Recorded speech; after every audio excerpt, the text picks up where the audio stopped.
আসসালামু আলাইকুম। এই ভিডিওতে আমরা উপরে আর নিচে স্ল্যাব দেওয়ার চেষ্টা করব। এই নিচে স্ল্যাব দেওয়ার জন্য আমরা একটা রেক্ট্যাঙ্গেল শেপটা নিয়ে চার কোণা বরাবর একটা রেক্ট্যাঙ্গেল দিলে আমাদের এরকম রেক্ট্যাঙ্গেল হয়ে যাবে।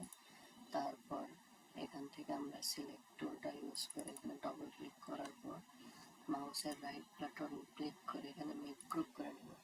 তারপর লেফট বাটন দুইবার ক্লিক করে গ্রুপ সিলেক্ট করে নেব।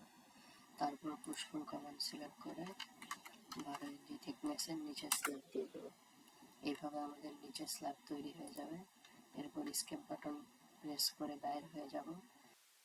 এরপর উপরে আমরা এখানে রেক্ট্যাঙ্গেল টুল ব্যবহার করে চেক নিয়ে নিব।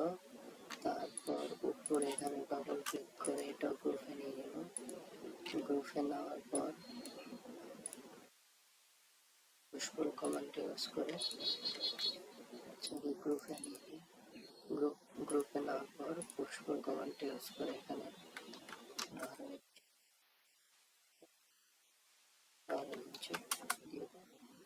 দিলে আমাদের এখানে সারফেসটা কমপ্লিট। বিপরীত ফেসকে সঠিক ফেসে আনার জন্য আমরা এই ফ্রন্ট ফেস টুলটা ব্যবহার করব। তো এইভাবে আমাদের উপরে আর নিচে সুন্দরভাবে স্ল্যাব তৈরি হয়ে যাবে। এখানে আমরা সিঁড়ির জন্য ফাঁকা রাখছি।